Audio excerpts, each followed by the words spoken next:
Morning everyone. ये class 4 की Hindi second की क्लास है जिसमें आज हम पढ़ने जा रहे हैं पार्ट 6 मौसी। पार्ट 6 मौसी। तो आइए देखते हैं। उसे सब मौसी कहकर पुकारते थे, बच्चे भी और बड़ी उम्र के लोग भी। किसी के घर बच्चा बीमार होता तो सबसे पहले मौसी को ही बुलाते, किसी के घर शादी होती तो वहाँ भी सबसे पहले मौसी ही पहुँचती। दिन भर मोहल्ले में कभी एक के घर तो कभी दूसरे के घर मौसी बैठी नजर आती। दोपहर होते होते मौसी स्कूल के फाटक पर जा पहुंचती, छुट्टी की घंटी बजती और बच्चे भागते हुए बाहर निकलते। कोई लड़का उसके कंधों पर बस्ता डाल देता तो कोई उसके गले में। मोहल्ले के सभी बच्चे उसके साथ हो लेते थे। मौसी कौन थी, कहाँ से आई थी, कोई नहीं जानता था। यह भी कोई नहीं जानता था कि मौसी कब इस मोहल्ले में आई थी। रोज़ दोपहर ढलने पर मौसी नीम के पेड़ तले पहुंच जाती थी। वहाँ सभी बच्चे खेला करते थे। मौसी को बच्चों के साथ खेलना, उन्हें कहानियाँ और चुटकुले सुनाना बहुत पसंद था। जब शाम हो जाती और बच्चे खेलकर थक जाते तो मौसी को घेर कर बैठ जाते और उससे कहानियाँ सुनते। आज मुझे जितनी कहानियाँ याद हैं, तोता तोती की कहानी, काठ के घोड़े की कहानी, सुंदर बाई की कहानी, वे सब मैंने मौसी के मुंह से ही सुनी थी। तो आपके सामने लेसन है मौसी, जिसमें हम मौसी नामक एक व्यक्तित्व का परिचय इस कहानी में कर रहे हैं, जिसमें कहा जा रहा है कि सब लोग उसे मौसी कहकर पुकारते थे और बच्चे भी बुलाते थे और बड़ी उम्र के लोग भी बुलाते थे। और मौसी हर किसी के घर में मदद करने के लिए चली जाती थी।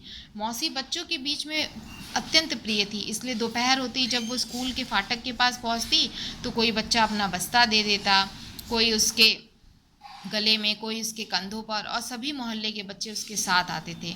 फिर मौसी दोपहर में नीम के पेड़ के नीचे पहुंच जाती, जहां बच्चे कहानियां सुनते। लेखक यहाँ बता रहे हैं कि मौसी की द्वारा कही हुई कहानियों में उन्हें आज भी जो कहानी याद है वो है तोता तोती की कहानी, काठ के घोड़े की कहानी, सुंदर भाई की कहानी। ये सब उन्होंने मौसी के मुँह से सुनी थी। मौसी मैला सा दुपट्टा ओढ़े रहती थी, उसके हर कोने में कुछ बंधा रहता था। किसी कोने में थोड़े से चने, किसी में टिकिया, किसी में दाल फलियाँ। मौसी खोल खोल कर हम सबकी हथेली पर थोड़ा रख देती। कोई बच्चा उससे पूछता कि मौसी तुम कहाँ की रहने वाली हो, तो कहती तुम्हारे मोहल्ले की।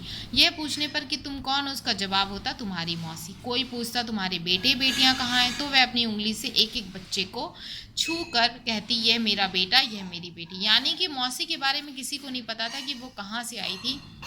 मौसी जो कि बच्चों से अत्यंत प्रेम करती थी, तो वो अपने दुपट्टे में भी बच्चों के लिए तरह तरह की चीज़ें बांधी रखती थी ताकि वो बच्चों को खाने के लिए दे सके। और मौसी से जो भी पूछता तुम कहाँ से आई हो, कहाँ की हो, तो सबको वो कहती कि मैं तुम्हारे यहाँ की हूँ, मैं तुम्हारे यहाँ की हूँ, और हर बच्चे को अपना बेटा बेटी कहती थी। एक दिन जब स्कूल की छुट्टी हुई, हम लोग बस्ते उठाकर बाहर निकले तो मौसी फाटक पर नहीं मिली। उस दिन बच्चों को कोई लेने नहीं गया। दोपहर को बच्चे खेलने के लिए निकले तो मौसी पेड़ के नीचे भी नहीं थी। सभी ने एक दूसरे से पूछा पर किसी को मालूम नहीं था कि मौसी कहाँ गई है। कई दिन बीत गए पर मौसी का कुछ पता न चला। कोई कहता मौसी के ना रहने से मोहल्ला बड़ा खाली खाली लगता है, पेड़ के नीचे सूना सूना रहता है। एक दिन हम मौसी को खोज में घूम रहे थे, तभी हमें एक मकान के अंदर से ऊंची ऊंची आवाज़ सुनाई दी।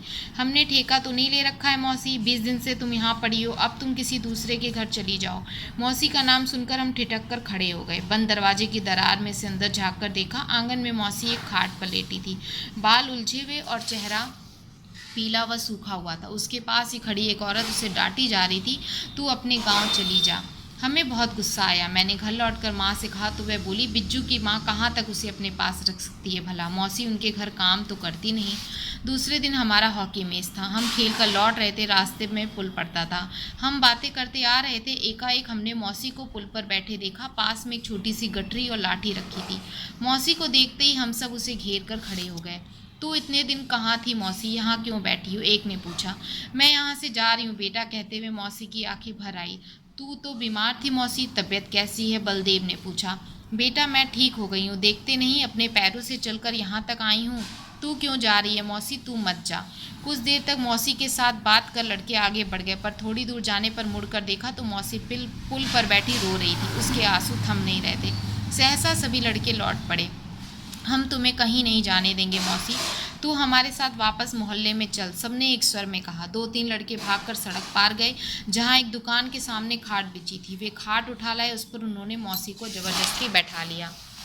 साथ में गठरी और लाठी भी रख दी। फिर खाट उठाकर सभी बच्चे मोहल्ले की ओर चल दिए। खाट को हम लोग सीधे नीम के पेड़ के नीचे ले आए।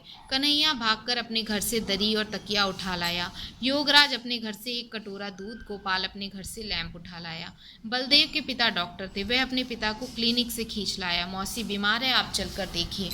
लड़के आपस में बारी बांधने लगे कि मौसी के पास रात के पहले पहर कौन रहेगा और दूसरे पहर में कौन। अब मैं मर भी जाऊं तो तुम लोगों को छोड़कर कहीं भी नहीं जाऊंगी, कहकर मौसी ने तसल्ली दी। तब जाकर सबको चैन आया। इस तरह मौसी मोहल्ले में लौट आई। बच्चों ने उसे जाने ही नहीं दिया। फिर तो वह स्वयं भी कहने लगी, अब मैं अपने बच्चों को छोड़कर कहीं नहीं जाऊंगी। बच्चों के उत्साह को देखकर उनके घर वालों को भी मौसी की चिंता होने लगी। शीघ्र ही मौसी को रहने के लिए जगह मिल गई। हमारे स्कूल में ही हेडमास्टर जी ने उसे काम पर रख लिया, वहीं एक कोठरी में रहने के लिए दे दी।